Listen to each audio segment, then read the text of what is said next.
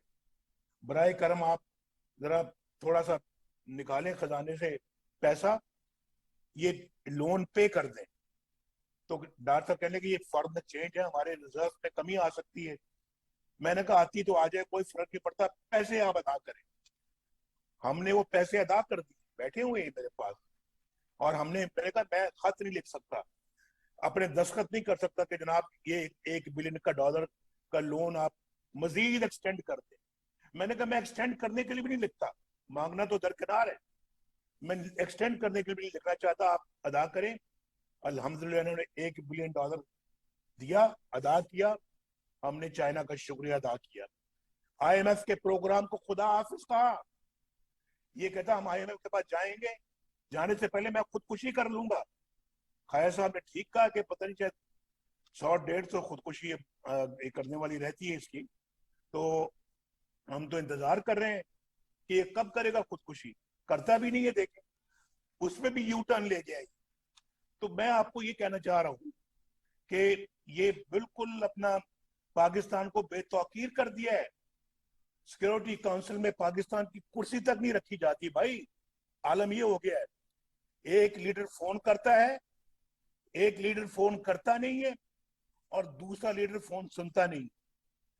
اور پھر یہاں پہ اپنا سبز پاسپورٹ کی عزت کا عالم یہ ہے کہ کوئی ملک جو ہے نا ہمارے جہاز کو ضبط کر لیتا ہے, اور کوئی ہمارے ہوٹل سے قبضہ کر لیتا ہے. اور پی آئی اے کا آپ نے حشر دیکھ لیا کہ پی آئی اے اب دنیا میں جا ہی نہیں سکتا, اور پی آئی اے کو ہم نے خود اپنے ہاتھوں پر بات کیا ہے.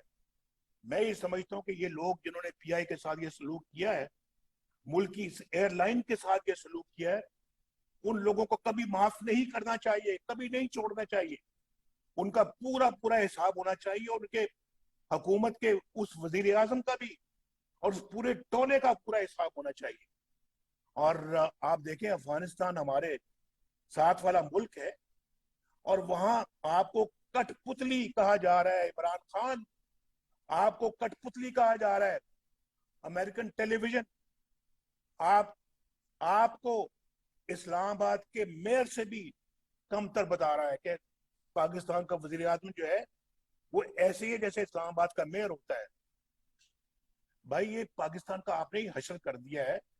خوشحالی آپ نے بند کر دی ہے, بدحالی کھول دی ہے آپ نے, ترقی بند کر دی ہے, تنزلی کھول دی ہے آپ نے, اور امن بند کر دی ہے, بدامنی کھول دی ہے آپ نے, اور زندگی بند کر دی ہے بلکہ تنگ کر دی ہے, اور موت کھول دی ہے آپ نے. آج وہ کروڑوں عوام جو بالکل تباہی کے کنارے پہنچ چکے ہیں, جن کے لیے روح اور جسم کا رشتہ برقرار رکھنا اب ممکن نہیں رہا, وہ کہاں جائیں, کدھر جائیں, کس کا دروازہ کھٹکھٹائیں؟ اور گرم پانی میں سوکھی روٹیاں بھگو کر بچوں کو کھلانے والا باپ کس سے فریاد کرے؟ سنا ہوگا آپ نے بھی سوشل میڈیا میں, میں نے بھی سنا, باپ کی آنکھوں میں آنسو آ گئے. وہ بتا رہا تھا کہ میں اپنے بچوں کو صبح کے وقت, صبح اسکول جانے سے پہلے رات کی روٹیاں نمک اور تھوڑی مرچیں ڈال کے گرم پانی میں ان کو گھول کے میں ان کو اپنا ان کو کھلائی, اور تاکہ وہ اسکول چلے جائیں. مجھے بتائیں کہ یہ عالم ہو گیا ہے ملک کے اندر. اس بیمار بچے کی ماں کدھر جائے جس کے پاس دوائی کے پیسے نہیں ہیں؟ کدھر جائے, وہ کیا کرے؟ اور وہ لاچار باپ کدھر جائے جس کے پاس اسکول کی فیسیں نہیں ہیں, بچوں اور ان کے بچوں کی کتابوں کے پیسے نہیں ہیں, اور کسی کے باپ کے پاس پیسہ نہیں ہے, مزدوری نہیں ہے, بچوں کو رات کو بھوکا سونا پڑتا ہے. میں نے ایک اور بہت ہی افسوسناک منظر دیکھا سوشل میڈیا پہ کہ وہ والدہ رو رہی ہے اپنا منہ چھپا کے, اور جو ہے اس نے دوپٹے سے اپنا منہ ڈھانپا ہوا ہے. چھوٹے چھوٹے بچے ہیں, 2-3 بچے. ماں کو کہتی ہیں امی آپ کیوں رو رہی ہیں؟ تو کہتی نہیں میں رو تو نہیں رہی. نہیں آپ رو رہی ہیں امی آپ مت روئیں, ہمیں آپ سے, ہمیں بھوک نہیں لگی ہوئی, بھوکے بچے ہیں, وہ بھوکے بچے ہونے کی وجہ سے ماں رو رہی ہے. امی آپ نہ روئیں, ہمیں بھوک نہیں لگی, ہم ٹھیک ہیں, ہمارا پیٹ بھوکا نہیں ہے. اب بتائیں, سننے والا بھی رو پڑتا ہے, اس کے بھی آنسو نکل آتے ہیں. یہ عالم ہو چکا ہے پاکستان میں. مجھے بتائیں, آج آپ بھی بیٹھے ہوئے ہیں, کوئی 20-25 ہزار روپیہ کمانے والا بندہ جو ہے, یا کم سے کم تنخواہ لینے والا بندہ تو 15-16 ہزار کی تنخواہ لیتا ہے, کیسے گزارا کرتے ہیں؟ 15-16 ہزار روپے تنخواہ لینے والا کیا گزارا کر سکتا ہے؟ لوگ بھوکے سو رہے ہیں, اور کسی کے پاس ہے, حکومت کے پاس ہے, عمران خان کے پاس ہے, غریبوں کی آہوں اور سسیوں کا جواب ہے اس کے پاس؟ کسی کے پاس ہے یہ جواب کہ کروڑوں لوگ بے روزگاری کا کیوں شکار ہو رہے ہیں؟ یہ لاکھوں لوگ بے جو گھر ہیں, اس کے ان کی پریشانی کا کچھ جواب اس کے پاس ہے, عمران کے پاس؟ یہ آٹے اور چینی کے لیے لوگ لائنوں میں لگتے ہیں, تو ان ماؤں کی آنسوؤں کا جواب ہے جو بیچارے لائنوں میں جا کے آٹا اور چینی خریدتے ہیں؟ مجھے آپ بتائیں کہ یہ کس کے پاس اس کا جواب ہے کہ جب آپ کا بجلی کا بل قہر بن کے آپ پہ گرتا ہے, تو کسی کے پاس ہے جواب اس کا؟ کسی کے پاس جواب ہے کہ پٹرول اور قیمتوں میں اتنا اضافہ کیوں کر دیا گیا, جبکہ باہر پٹرول سستا ہو رہا ہے, پاکستان میں مہنگا ہو رہا ہے؟ بھئی مجھے قوم کو جواب چاہیے ان چیزوں کا. ہم کس سے جواب طلب کریں تمام سوالوں کا؟ کیا یہ قوم ان پریشانیوں سے جو گزر رہی ہے, کسی کو پتہ ہے, عمران کو پتہ ہے کہ کیا کیسے زندگی گزار رہے ہیں وہ لوگ؟ اور ان لوگوں نے تو آپ کے بچوں کی خوشیاں اور ان کے ہونٹوں سے مسکراہٹیں تک چھین لی. آپ کے جو آپ کو آج جہاں آپ یہاں سب آئے ہوئے ہیں, یہ سوال آپ کے ہر ایک کے ذہنوں پہ ہونا چاہیے, ہر ایک کے ذہن میں, ہر ایک کے دماغ میں یہ سوال ہونا چاہیے کہ ملک کدھر جا رہا ہے. آج پورے پاکستان کے عوام یہ سوال پوچھ رہے ہیں.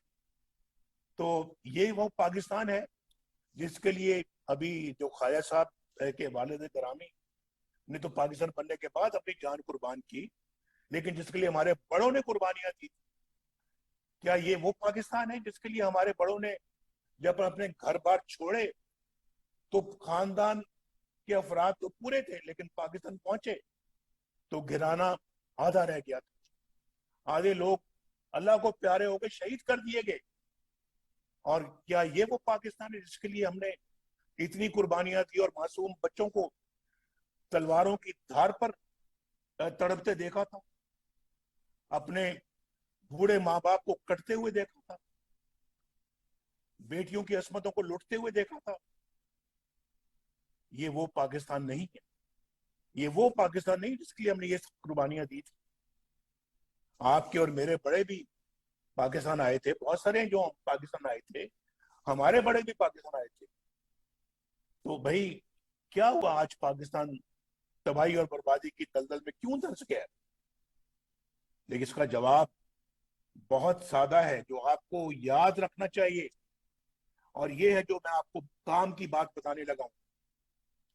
جواب ہمیشہ یاد رکھیں, یہ اس لیے ہوا کہ یہاں جس کی لاٹھی اس کی بھینس کا قانون چلا. یہ قانون تو نہیں ہے, لیکن جس کی لاٹھی اس کی بھینس, یہ معاملہ چلایا گیا.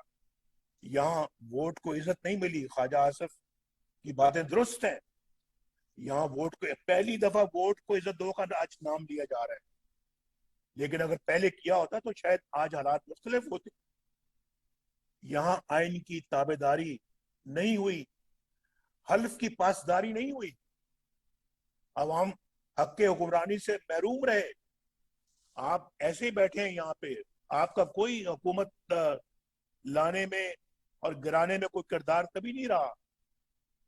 سب 1-2-4 مرتبہ رہا ہوگا, لیکن ان کو بھی چلتا کیا گیا. آپ جانتے ہیں اچھی طرح سے کہ عوام کی رائے کا احترام نہیں کیا گیا, اور عوام کی رائے پر کسی اور کی رائے کا قبضہ رہا, اور قانون موم کی ناک بنا رہا.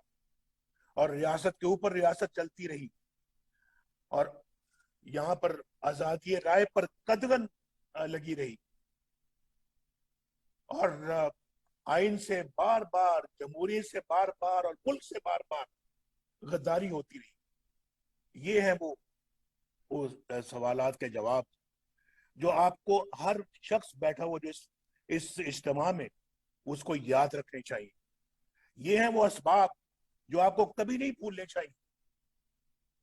لیکن میں ہی سمجھتا ہوں کہ ان سارے مسائل کا حل جو ہے وہ ہو سکتا ہے، اور بشرطے کہ ہمارے 74 سال کے جو ہم نے غلطیاں کی ہیں اس سے سبق سیکھ کر تاریخ کی جو سمت ہے اس کو درست کیا جائے، اور ہم سب تاریخ کی سمت میں جو ہے وہ کھڑے ہوتے، درست سمت میں کھڑے ہوتے نظر آئیں.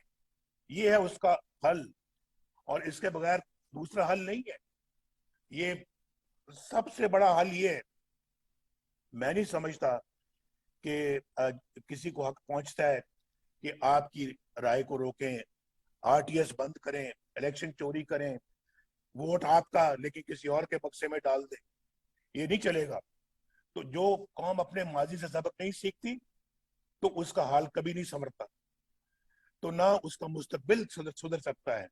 آج ہم ایک اصول پہ کھڑے ہو گئے تو حضور یہ آپ کو اب مصمم ارادہ کرنا پڑے گا کہ یہی ہمارا راستہ ہے اور اسی پہ ہم چلیں گے اور اسی سے ہم کھویا وہ وقار حاصل کریں گے چل کر. تو میں اپنی بات کو لمبا نہیں کرنا چاہتا، لیکن یہ ہوگا آپ کی طاقت سے. آپ 22 کروڑ عوام کی طاقت سے ممکن ہوگا، اور 22 کروڑ عوام کو جو ہے وہ اب کھڑا ہونا پڑے گا اصول کے لیے، ایک نظریے کی خاطر. اور ورنہ خدا نہ خواستہ جیسے کہ علامہ اقبال کہہ گئے، نہ سمجھو گے تو مٹ جاؤ گے اے ہندوستان والو، تمہاری داستان تک نہ رہے گی داستانوں میں. اور پھر دوسرا یہ بھی یاد رکھیں ہمیشہ کہ اے طائر لاہوتی، اس رزق سے موت اچھی جس رزق سے آتی ہو پرواز میں کوتاہی. اور اکبر الہ آبادی بھی کہہ گیا ہے، اکبر الہ آبادی نے بھی کہہ دیا ہے، اکبر الہ آبادی نے بھی کہا ہے کہ